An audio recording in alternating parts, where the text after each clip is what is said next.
Un accident rarissime, c'est l'avis des spécialistes au lendemain de l'attaque d'un enfant de 4 ans par un requin à Tikehau. Défense du territoire ou période de reproduction. Les plongeurs habitués à côtoyer l'animal s'expliquent encore mal les raisons de l'agression. Jour de l'enfant de 4 ans mordu par un requin en début de semaine à Tikehau ne sont plus en danger. Selon nos confrères de la Dépêche, le garçon se baignait avec sa mère et se serait approché d'une zone de nurserie quand il a été attaqué. Les protecteurs des requins insistent aujourd'hui sur l'aspect rarissime de cet accident. Ismaël Tayata, Jacques Damour. Un requin tigre comme celui-là ferait peur à n'importe qui, mais pas à Denis Gromer. Ici, il nage en parfaite harmonie avec la bête. L'image est tout simplement incroyable, mais vraie.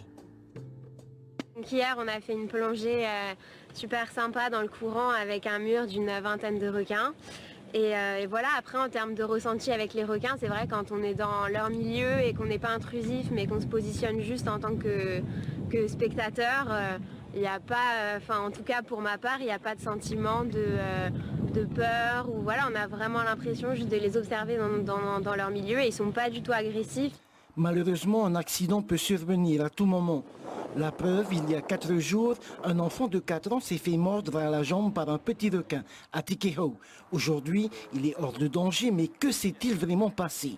Pourquoi le requin s'en est-il pris à l'enfant? C'est un accident, ça peut arriver, c'est assez rare d'ailleurs en Polynésie française, hein, il y a très peu de cas, même dans le monde. On a entendu parler de requin citron, nous on pense plutôt que c'est un requin pointe noire vu la zone.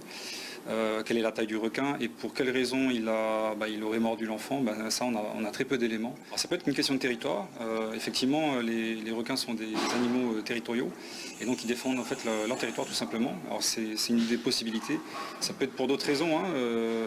Là, on n'en sait pas plus que ça peut être aussi parce que c'est un moment de reproduction, donc les requins ont un peu plus d'agressivité. Voilà, donc il y a un tas d'autres raisons qui font qu'il y a pu y avoir cette interaction entre cet enfant et ce requin. La théorie de l'accident est aussi confirmée par les professionnels de la plongée. Pour ma part, il n'y a aucun risque à partir du moment où il n'y a pas d'attracting ou de nourrissage. Les requins ont tellement l'habitude de voir des plongeurs tous les jours, même plusieurs fois par jour.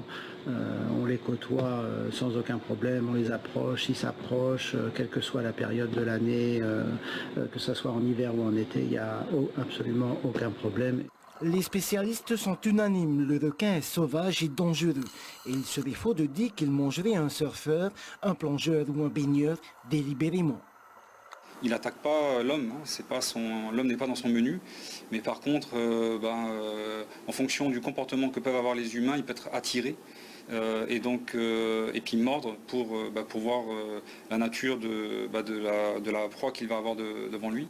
Si en 2018, il y a eu 130 attaques de requins, dont 5 décès dans le monde, il n'en demeure pas moins que 70 à 100 millions de requins sont massacrés par l'homme chaque année.